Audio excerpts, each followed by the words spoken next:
안녕하세요. 엄마묵상TV의 에스더입니다. 오늘 드디어 오병이어 기적의 마지막 시리즈가 되겠습니다.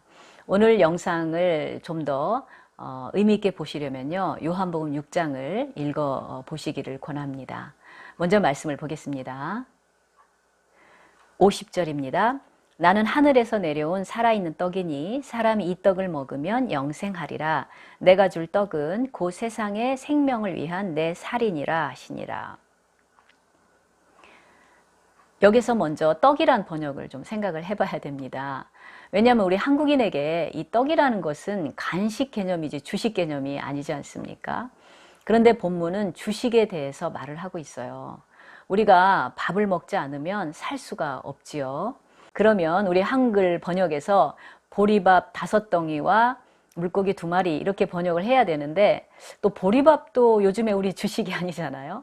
참 이런 점이 그 번역상에 있어서 어려운 점인 것 같습니다. 참 재미있는 게요, 번역 선교사들이 이런 어려움을 이제 겪는다는 말을 우리가 많이 듣는데, 한 예로 파푸아뉴기니아의 문화에서는요, 그 당시 부족들에게 어떻게든지 남을 속이고 남을 배반하는 그 사람이 똑똑하고 영웅으로 알려져 있었다고 그래요. 그래서 선교사가 이제 예수님과 가룟 유다의 그 복음서의 이야기를 열심히 들려줬습니다. 그런데 끝나고 나니까 예수님에게로 관심을 쏟는 게 아니라 사람들이 가룟 유다 그 사람 정말 영웅이다, 그렇게 반응을 보이더라는 거예요. 이렇게 번역에 어려움들이 있습니다. 또 하나는 주식이라는 개념은 우리의 생명을 유지하는 필수품이지 않습니까? 왜 금식 기도가 강력하죠? 금식 기도의 의미는요, 하나님, 제가 내 생명의 원천이 되는 밥을 먹지 않고 이렇게 간절히 기도합니다. 나의 기도를 들어주십시오. 그런 의미가 있는 거죠. 이렇게 양식이라는 것은 우리 인간에게 절대적인 필요가 있는데, 그 양식이 우리 요한복음 6장에서 이제 메인 이슈가 되는 거죠. 당시 그 오병이어의 떡을 맛보았던 무리들에게는요, 시리즈 3탄에서 살펴본 것처럼 그 선지자에 대한 기대가 많았습니다. 또한 그 선지자에 대한 기대가 컸던 이유는요, 모세와 같은 그 선지자가 오면 다시 그 만나의 기적을 재현할 것이다 라는 그런 기대들이 편만했어요.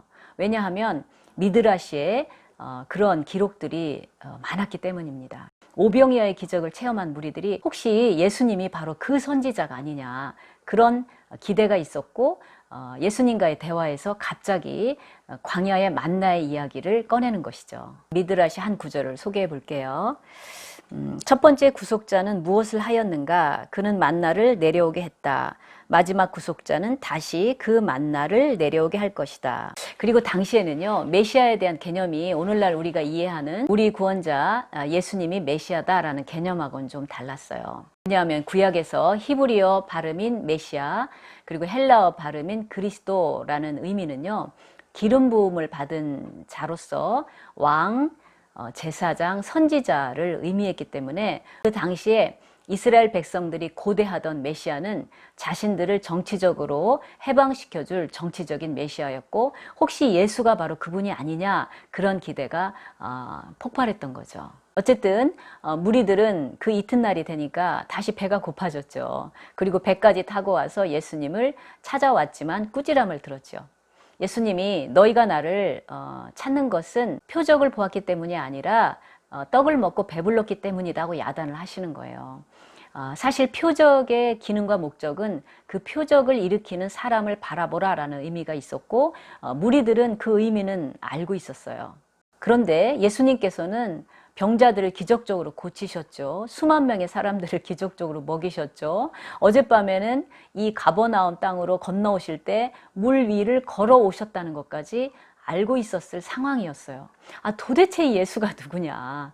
정말 예수님의 이런 행적을 볼 때 예수는 그 선지자일 것이고, 그리고 바로 그 선지자가 우리에게 만나의 기적을 재현할 것이다, 그런 생각으로 당연히 광야의 만나의 이야기를 꺼낸 것이죠. 그리고 이제 하나님이 주시는 참떡을 먹어야 너희가 영원히 배부르지 않다고 하셨고, 바로 내가 하나님이 주시는 영원한 양식이다라고 말씀을 하시는 거예요. 사실 지금 예수님께서는 비유법으로 말씀을 하시는데 이 무리들은 문자적으로 이해를 하니까 이게 서로 안 맞는 거예요.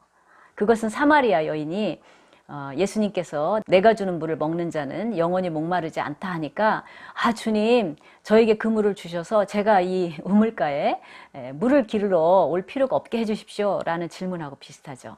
그러니까 예수님께서 여기에서 나는 너희들의 영혼의 굶주림을 채워줄 궁극적인 생명의 양식이다 이렇게 은유법으로 말씀하시는데 이 무리들은 오해를 해서 6장 후반부에 가면 자기가 어떻게 자기 살을 주워 먹게 하냐 그러면서 그런 다툼이 일어났다고 말을 하는 거죠. 여하튼 밥은 생명의 아주 필수적인 것이죠. 그렇다면 예수님은 우리의 영혼의 양식을 위해서 절대적인 분이라는 겁니다. 예수님이 어떤 분인지를 제대로 알기만 하다면요, 이 세상에서 예수님을 영접지 않을 사람은 하나도 없어요. 근데 광야의 만나를 생각해 보면요, 아내가 점심을 좀 든든히 먹었더니 뭐 저녁에는 밥맛도 없고 그냥 조금 출출한 정도네, 또는 아침을 굶었더니 점심에 많이 배고프네, 이런 정도가 아닙니다. 광야의 만나는요, 타들어가는 그 더위에서 물도 없지요. 이집트에서 나올 때 싸가져온 양식은 다 떨어져서 정말로 배가 고팠던 그런 상황에서 만나가 주어진 것입니다. 즉 예수님께서는 생명의 양식으로서 우리 영혼의 절대적인 양식이 되시죠. 예수님을 어떻게 우리가 먹어야 되죠? 바로 말씀을 통해서이죠. 말씀이 육신이 돼서 오신 분이 예수님입니다. 따라서 우리는 우리 자신들 그리고 우리 자녀들에게 하나님의 말씀을 매일같이 먹는 것은 죽고 사는 문제다라는 것을 계속 가르쳐야 됩니다. 우리가 매일 밥을 먹지 않습니까? 물론 우리가 예수님을 구주로 영접한다고 해서 내가 원하는 모든 게 다 이루어지진 않습니다. 본문이 말하는 것은요, 인간 영혼의 가장 깊숙한 곳에 있는 그 허무, 그 인생의 목적, 존재 이유에 대한 것이 예수님을 통해서만 해결될 수 있다는 거죠. 물론 우리가 앞선 시리즈에 살펴본 것처럼 예수님은 우리의 육적인 필요에 대해서도 지대한 관심을 가지고 계셔요. 하지만 육적인 필요에 대해서는 예수님의 때와 방법에 따라서 응답을 해주시는 거죠. 여하튼 모세는요, 신명기에서 이렇게 말하죠. 너를 낮추시며 너를 줄이게 하시며 또 너도 알지 못하며 내 조상들도 알지 못하던 만나를 내게 먹이신 것은 사람이 떡으로만 사는 것이 아니요 여호와 입에서 나오는 모든 말씀으로 사는 줄을 내가 알게 하려 하심이니라 그랬죠. 결국요, 요한복음 6장의 전체 주제는 생명의 양식인 예수입니다. 보리떡도 광야의 만나도요, 궁극적으로 내다본 것은 인간에게 영생을 주시는 예수 그리스도이십니다. 그리고 예수님이 우리에게 뭐라 그러세요? 하나님의 일은 나를 믿는 것이다 라고 하는 거죠. 즉 내가 예수님을 구주로 영접해서 믿고 또 다른 사람들을 믿게 하는 것이 하나님의 일이라고 하셨습니다. 따라서 아직 내 사랑하는 친구, 가족, 친지 중에 예수님을 믿지 않고 있는 사람이 있다면 우리는 힘써 이 귀하신 예수의 복음을 증거해야 된다는 거죠.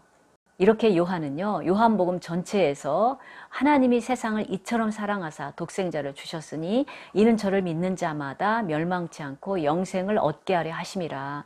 내가 이 요한복음을 기록하는 목적이 바로 이것이다 이렇게 밝히고 있습니다.